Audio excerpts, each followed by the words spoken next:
Dad said, "You're no longer our daughter, now he's applying to work for me." Dad looked me in the eyes and said, "You're no longer our daughter." And I believed him, until the day his job application landed on my desk. 9 years, no calls, no apologies, and now. He needed me. I used to beg for his approval. Today, he waits in my lobby. This isn't a story about revenge, it's about rising quietly, building without permission, and standing tall when the people who doubted you finally look up. Ever been underestimated by your own family? Stick around. Because this story, it flips the power script. Part 1, Blueprints and Broken Nights. I designed homes for people who had them, while sleeping on floors in the ones I didn't. Have you ever felt like you were building a future for everyone else while barely holding together your own? That was me, Isabel Tran. 22, exhausted, invisible. While my classmates were comparing internships in Paris, I was scrubbing tables at a late-night diner, then sketching floor plans by candlelight because my roommate forgot to pay the electric bill, again. I wasn't born into comfort or legacy. I was born into silence, into a family that never quite knew what to do with a girl who dreamed of skylines instead of husbands. I still remember my father looking over my shoulder at one of my first architectural sketches. "Pretty lines," he muttered. "But when will you get a real job?" That line stayed with me longer than it should have. But here's the thing about those nights on borrowed couches and cold library floors, they didn't break me. They built me. Triangular ruler every night I drafted blueprints with blistered hands. I wasn't just surviving, I was constructing something that no one could tear down. By 24, I'd entered every design competition I could find, usually on borrowed laptops or in cramped co-working spaces. And slowly, things began to shift. One of my minimalist housing projects caught the eye of a juror at a regional expo. The email said, "Your design doesn't just shelter, it speaks." I reread it 20 times, thinking it must have been meant for someone else. It wasn't. Weeks later, my professor, Mr. Eldridge, the one who never smiled, asked me to stay after class. He slid my final project back to me. A quiet moment passed before he said, "Isabel, you don't just draw buildings. You build futures." I think that was the first time I truly felt seen. Speech balloon. Have you ever had someone notice you at the exact moment you were starting to give up? Tell me in the comments, those stories matter more than we think. Back then, I was still pulling all-nighters at the studio, drinking coffee that tasted like melted pennies, and wondering if this hustle would ever be worth it. Spoiler, it was. Because those long, lonely nights laid the foundation for everything that came next. And that's what people don't realize. Pushpin. It's not just about what you're building, it's about who you become while building it. So, when I finally signed the papers to launch my own firm at 26, I didn't feel victorious. I felt calm. Like everything had finally clicked into place. I didn't throw a party. I didn't call my family. I just stood in that empty office space, looked around at the bare walls, and imagined all the lives I would shape inside them. And by 28, collision, I made my first million. But let me be clear, this story isn't about the money. It's about what the money represented. Freedom. Validation. A future that belonged entirely to me. Direct hit. And yet, the people who doubted me the loudest were about to knock on my door. So stay with me. Because in part 2, something happened that no blueprint could have prepared me for. Megaphone. What do you think happens when the ones who said you'd fail show up asking for a favor? Backhand index pointing down. Let me know in the comments, and don't forget to hit that like button if you've ever had to prove your worth in silence. Part 2, the interview request. When I saw his name in the applicant folder, I thought it was a mistake. It wasn't. It was my father. It was just another rainy Thursday in Seattle, or so I thought. I was tired, cranky, and already dreading the stack of resumes waiting on my desk. I rarely check them myself anymore. But that day, something told me to look. And there it was. George Keller. Applying for a site supervisor role. It stopped me cold. I hadn't seen his name in nearly 9 years. Not since the night he told me architecture was a man's game, and I was a burden to the family. Not since he told me I'd never make it. And now, he was applying to work for my firm. He didn't know.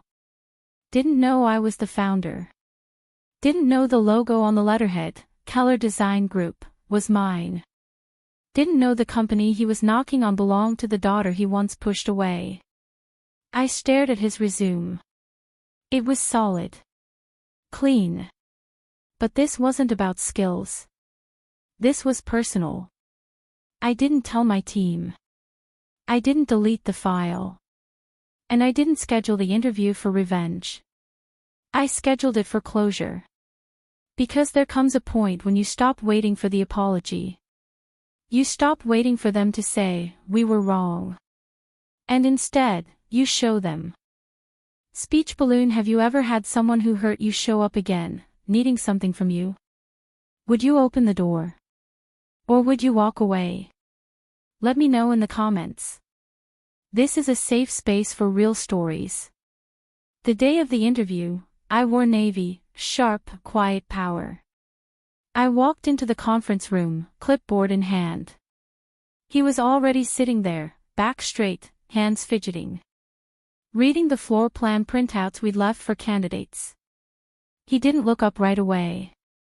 So I said, "Next candidate." And then he looked up. There was a pause. A long one. His face shifted from confusion to disbelief. "Riley," he whispered. I didn't flinch.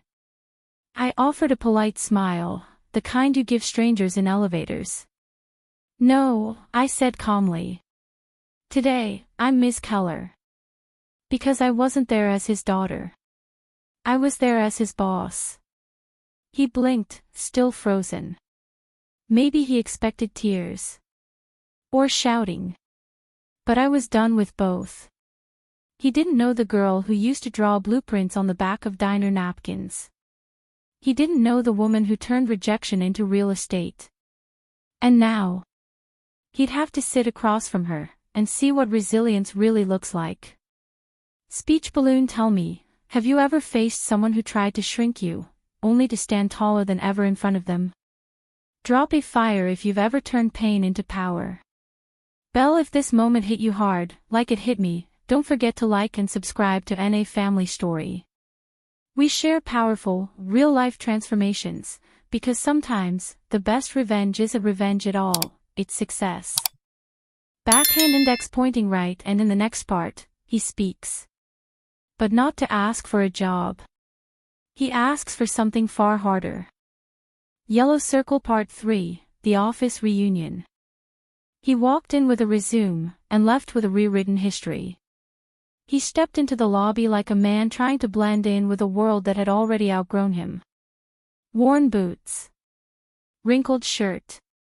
The same cologne he used to wear when he'd come home late, telling my mother, "Some people just aren't meant to be artists, Martha. They burn out." This time, I didn't burn out.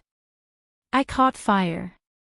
I watched him through the glass wall as he stood at reception, fidgeting with a folded sheet of paper, his resume. His eyes scanned the modern hallways, the framed designs, the photos of ribbon cuttings. He had no idea that every line, every wall, every success he saw was mine. I walked out slowly, heels echoing softly on the polished concrete floor. I held a paper cup in one hand, his coffee order from the application form, black, no sugar. When I reached the front desk, I didn't say, "Dad." I said, "Next candidate." He turned. Our eyes met. He blinked, once. Then again. And then, "Riley," he whispered. I didn't flinch. I handed him the coffee. Let's talk, I said. Not as employer and applicant, but as two people who left something broken between them. We walked into the conference room. The glass walls didn't hide much, but I didn't care. Let them see. Let the team witness the moment where ghosts from the past knock on the door of the present. He sat down slowly, still stunned. This is your company. I smiled gently. Built it when I was 26. You said architecture would chew me up. He lowered his gaze. I didn't know. I didn't know you'd make it this far. I nodded. You didn't want to know. Speech balloon. Have you ever sat across from someone who once made you feel small, and realized they finally see you now?